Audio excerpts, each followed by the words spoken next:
Welcome, everybody, to another episode of Strife's Sanctum. My name is Citizen Strife, and this week, I'm dabbling in video games again. Because I'm going to talk about a franchise that I've been meaning to talk about for a while now. And really, when I'm going to talk about it, I mean I'm going to talk about this one and why it's so good, and then eventually I'll get to other games and then realize, holy shit, did this just hit on every cylinder. I am talking of Phantasy Star IV, the end of the Millenium. But before I get into Phantasy Star IV, I have to talk about Phantasy Star as a franchise. They started on not the Genesis, but the system before. I believe they call it the Master System before they talked to Genesis, or was it both? I forget which. But Phantasy Star 1 started on the system before. I believe the other two did as well, or the other two started on the Genesis, and then this one was near the end of that life cycle in 1994. And I looked at footage of the earlier Phantasy Star games because I was most familiar with 4. It has a reputation as a cult following, as a great RPG. So I was curious about like what the other 3 games had to offer, and I really only did the second one because the second one is the most like it. But suffice it to say, the first 3 games have issues with them. One of the main issues with the first one is the dungeons are first person, and it's really hard to get around and know what you're doing. The second one, there's not really a good way to say this. The dungeon design is crap. It has the ambiance of a space drama and all this stuff, but the writing is very basic. Think of like those early NES RPGs, even like the early Dragon Quests, the early Final Fantasies, but even worse, even more toned down, like very dry dialogue. Even like original SMT, right? That's how far back we're talking. And again, I'm not saying that they're bad games per se. I'm saying that they're very dated, and it's tough to really grasp just how the writing is. And 3, until way later, has issues with tone, and like again, the writing really lets it down. What really set Phantasy Star 4 apart from the pack was everything that they did seemed tailor-made to basically finish off the Genesis in style, as if almost like this was their last chance to get it right. And I'm not saying Phantasy Star wasn't a popular franchise. I'm saying that none of the games really like hit until this one did. And the characters, the writing, the story, basic storytelling, sure, but the characters and the way the visuals work was on a whole nother level for this franchise, and it's held up against stuff like Dragon Quest and Final Fantasy. It's kind of a shame that Phantasy Star is focused on the online so much, because like an old school JRPG in the Phantasy Star franchise would be a welcome thing, because we don't have those Breath of Fires anymore. We barely even have mana anymore. We have your staples. You have Tales. You have Dragon Quest, Final Fantasy, Atelier, Trails, all that stuff. But we don't have the stuff we used to have. Breath of Fire was a solid franchise for a long time. Mana was a solid franchise for a time, and they brought it back, but they didn't really do anything with it. I think if they wanted to, and maybe it's a licensing issue, but you could try it. I mean, there's a lot there. Space is something that they don't really explore much. I know Star Ocean can, Tales sometimes can. Xenosaga was one I remember. Xenoblade didn't really do space so much. They did its own unique feel and world. So space exploration has kind of just been Tales of and Star Ocean, and mostly Star Ocean, because Tales likes to stay on one planet. Phantasy Star at least would do the traveling to like 3 to 4 other planets and do other things and try cool stuff like that. And it's something I miss. And it is something I miss from Phantasy Star IV being so good. Now, why is Phantasy Star IV good? Again, a lot of it has to come down to characters. Because if you don't have good characters, if you don't have good chemistry of said characters, and then your story doesn't matter, your battle system doesn't matter. I'm a big character person. So if I have a character I can gravitate to, or at least a story I can understand, I'm more involved. So the story starts with Chaz, Ashley, and Alice Brangwyn, these hunters. Chaz is a noob, and Alice is the mentor. Alice is a no-nonsense, no-frills, like, think Han Solo if she was a chick, basically. She doesn't take shit from nobody. She is my favorite character, by far. And, oh yeah, bear in mind there's going to be spoilers. Sorry. So yeah, spoilers for this, just in case. But yeah, Alice recruits Chaz because Chaz is the do-gooder, I'm just trying to do my job kind of thing, and they're hunters. They're trying to figure out what's going on with this storm, like all the vegetation and weather control systems on the planet of Motavia is all fucked up, so they're trying to figure out what's going on. They get this call about these bio monsters and mutants in this like academy and like a hidden dungeon somewhere. Like Alice strong arms this professor guy or a teacher's assistant or whatever, Han, to, will pay us and we'll do the job. And funny enough, the game actually gives you money after the cutscene, which I've never seen before. So they literally just strong arm this dude for more cash so that they do their job. So they do.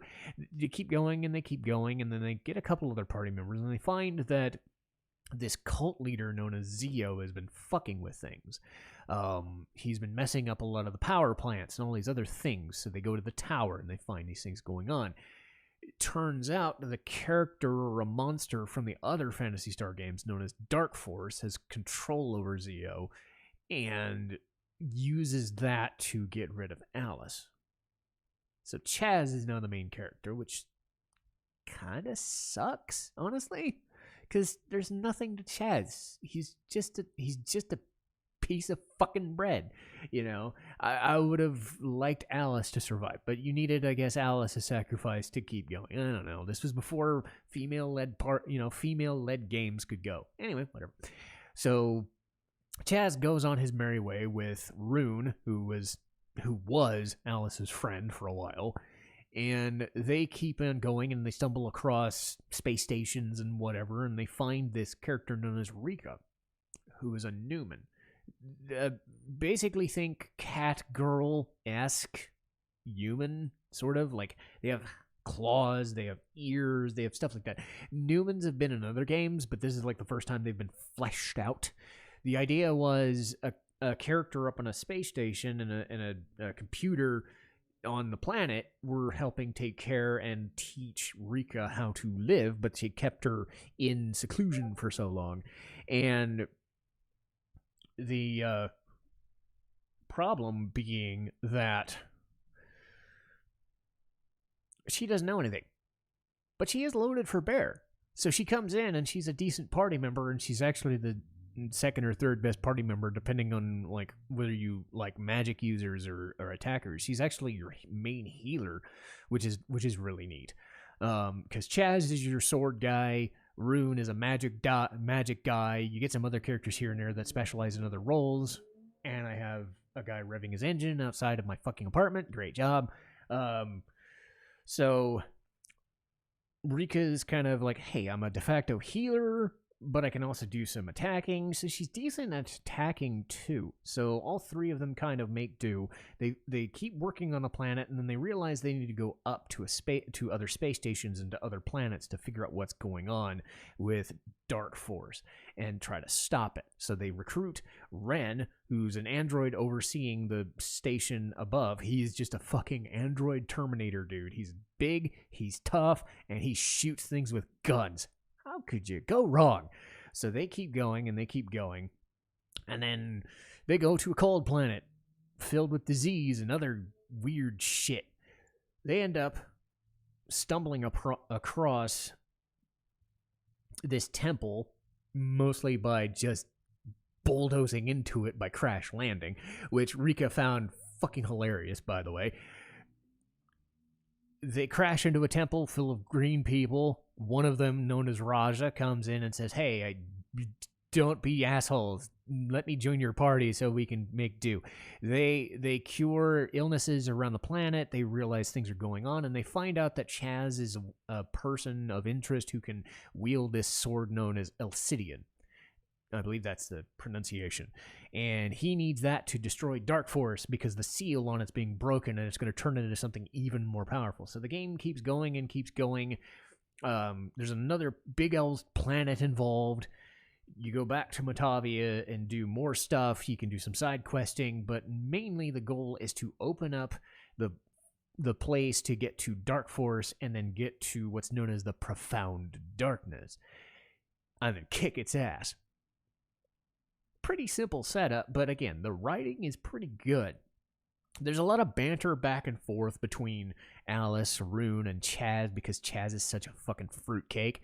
A lot of characters have good moments. I think Chaz and Rika work well as kind of a pseudo couple, that like each other, and they do the early romance thing where you kind of know it's gonna work out, but it's fine. And one of my favorite lines I remember was early on in the game. Alice was talking to this race of owl people, and one of the elders is sitting in this tent, and you're supposed to ask the NPC what's your major questions, like, hey, how do you solve the mystery of the town, right? And he's like, no, maybe you want to know the measurements of Alice Brandwin. They're 37, and she just punches him in the fucking face, and she's just like, no, you're not gonna fucking tell them my measurements, you perv. So the fact that this game has that sort of writing from 1994, because this is in that early stage of, hey, writing is starting to get really freaking good, but we're still in that kind of incremental improvement phase. To see banter back and forth where it's comedic, but it's also not distracting, it just enhances the characters, is really neat.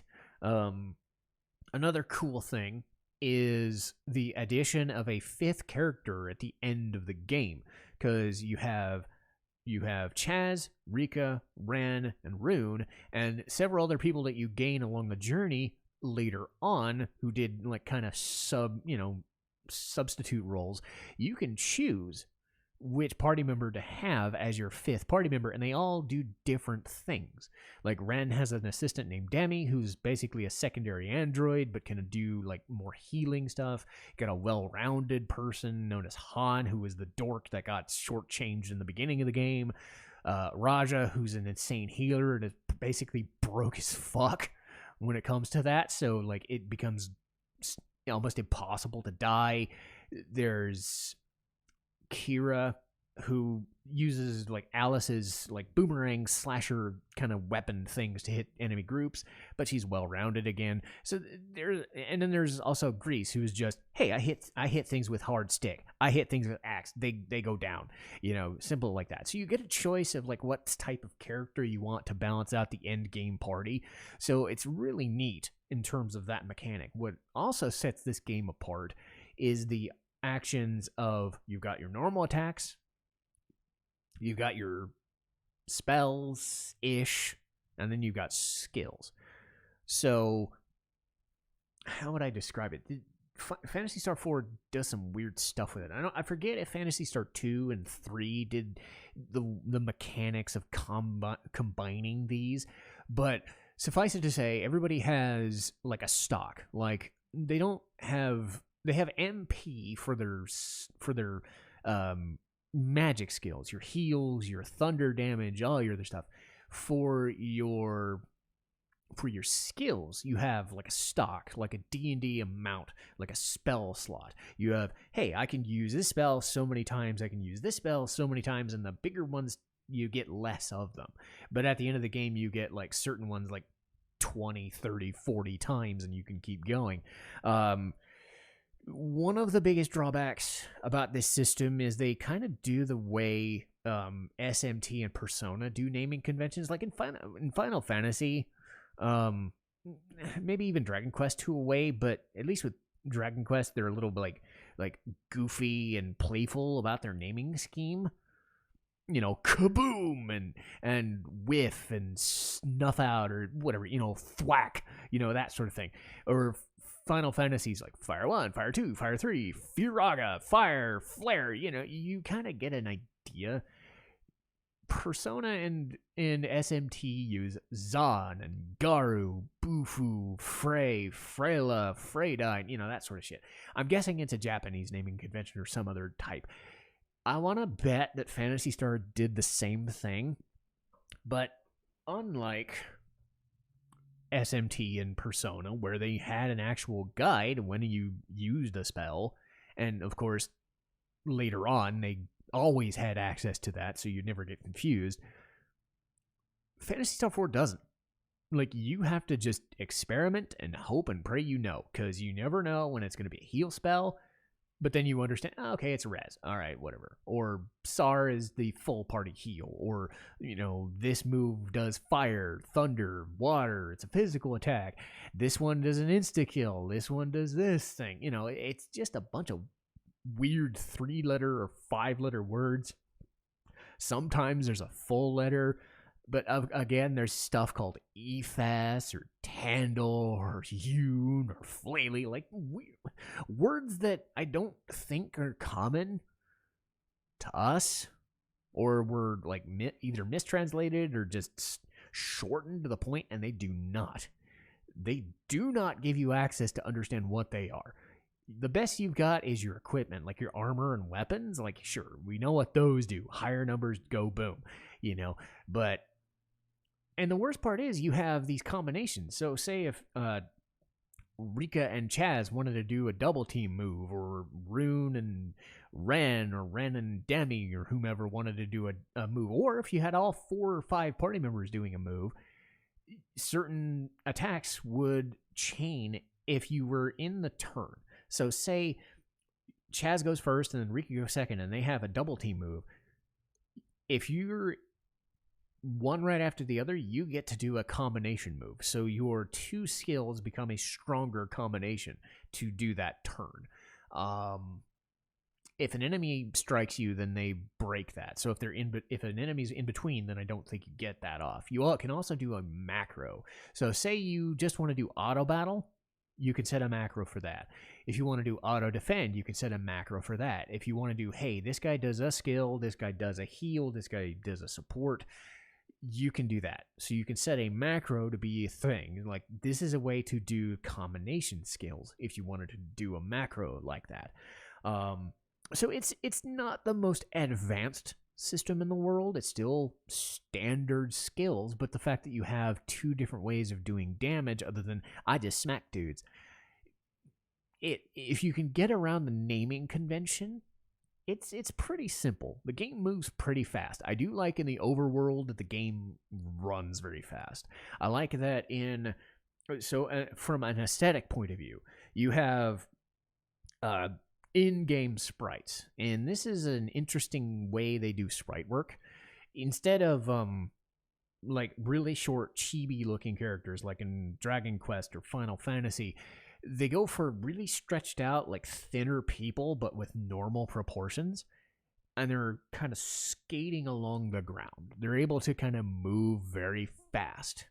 And in a game with random encounters, moving very fast helps you avoid a lot of random encounters. It still happens a lot, but that was the nature of the games back then. But it also helps the game move very fast. It is a fast-moving game. I've said it before, like Final Fantasy IX is a slow-moving game. Phantasy Star IV would be a fast-moving game, like a Secret of Mana type fast. For a turn-based game, this is a fast-moving experience. So you're going to be done in like 15 to 20 hours, if that. But you're still not going to feel shortchanged by the experience. The music is pretty good too. One of the main issues I have is the music and the dungeons tend to get repeated alongside of the enemy, like the enemy combatants. They get reused a lot, and I don't usually mind palette swaps, but I do mind it when dungeons are just reused. Like, you're going to see the same, like, hey, this is a crashed computer center thingy, wrecked center of info and computers, like a satellite that fell from the sky, a meteorite crashed, a spaceport kind of thing. It's like there's 3 of those or 4 of those. You have other dungeons, which are neat. You have some references. Some of the songs are references to Phantasy Star 1, which is kind of neat. So some of the dungeons have some uniqueness to them, but otherwise you're just kind of walking through a dungeon and you're gathering treasures and you're climbing your way up or down to kill a boss. They look okay for Genesis, but it's not going to win any awards in terms of originality because of the reusing of a lot of assets. But it was in the era when they would do that a lot, so it's not the biggest problem. I mean, even Final Fantasy VI reused assets, so it's not like a cardinal sin to do that sort of thing in that era. I think it's when you start getting into the PS1, PS2 that you start thinking, oh, okay, we don't do repeat dungeons anymore. Or if we do, it's because of procedural generation or something, or lack of budget. The music is good too. There's a lot of good music in this game. The boss themes are not, the main boss themes. Fighting Zio, the song known as Laughter. Fighting the Profound Darkness, the song known as Ooze is good. There's a couple other songs where you're in spaceports. I'm trying to remember what the song lists are, but I know there's a lot of cool stuff. Like there's a spaceport where it's kind of a central hub where you can heal and restart, change your party members out. It's a really cool spacey vibe to it. So you've got your typical, hey, this is a nice little dungeon or this is a nice little town theme. But then you've got your dungeons, which are really freaking good themes, driving themes. The spacey ones are the best. So it gives you a lot for such a tight-knit package. Like I said, this game is only like 20 hours most. It doesn't seem like it drags. It's really good. As far as the weaknesses first, I said that Alice dying sucks. Because Chaz is a loaf of bread. He's just there. Nothing he does seems very good, and I'm kind of sick of those types of protagonists. The hero's journey. Like, he's just a Alice at least had a sense of humor. She didn't take shit from nobody. And it would have made for an interesting experience. I mean, Rika probably wouldn't have had, I think she would have went along with Chaz just fine. I just think Alice was that bridge, that glue that would have made, like, Rune a better character. He was a good character still, but I think he would have worked better jumping off of Alice than with Chaz because they just didn't work as, sort of friends, So it's just kind of... like I said, the music is good. The visuals are good. All of the visuals in the main cutscenes are done in this like comic book style. So you get a picture of a character with like this full head, like this full framed view of their outfits, and they were well designed and full formed, like reading or watching a comic book unfold, and they would layer them on top of each other too. So it's like, oh, you get one comic book panel, and you get another comic book panel, and you get a big scroll. Big subtitles too. So you're not lacking for a lot of games these days do this really fucking small ass font. No, this game is giving you a lot of space to read and see what's going on because it doesn't have that big of a story to tell. It doesn't have that crazy of a story to tell. But again, some of the characters are really well written and it explodes off the screen in a different sort of way. I liked the fact that near the end of the game, people that you used at the end or like building up to the end game could come back as your 5th party member. So if you wanted to change it up and say, okay, Raja's just basically broken and I don't want to use him this time, I'll try Demi or I'll try Kira to change it up and see what happens, give it a different strategy, you can do that. You can change your macros to suit a situation. So if you want to do all the combinations, you can. Or if you've got a spell that you just love using, you could use that. It never felt like anybody was a waste of a character. So that was all good, you know? And so despite some of the repetitive issues with dungeon design and everything moves at a really quick pace. It's just a really, really good game. And a lot of people consider it one of the best RPGs of all time. I'm with them. This is a really fucking good game. Coming off what was kind of hit or miss as far as a series goes, this was something that they are going to be remembered for a long time. The fact that we're almost 30 years removed and it's still widely regarded as one of the best games ever, if not the best game on the Genesis, says a lot. But that'll do it for me today. And let me load up my list here, because I have more stuff. Next week, I'm going to talk about Trigun. Knowing that I'm a few episodes into Trigun Stampede, this is very appropriate to talk about the original. March 13th, we have the long-awaited Final Fantasy VII review with Lee. We recorded it when we beat Final Fantasy VII like a month ago, so we're going to do it. I'll post that one. March 20th will be RWBY Ice Queendom. March 27th will be Yakuza Like a Dragon. Much better. Love that fucking game. Want the fucking next one. I want it so much. So yeah, we went from down to high. And speaking of highs, we'll end this sequence with April 3rd. So going into April, the next anime after RWBY will be Holic. Dubbed xxxHOLIC. Don't know why. Never understood that naming scheme, but when you hear the word holic, you kind of know what you're in for. It's from Clamp. They were people who did Cardcaptor Sakura and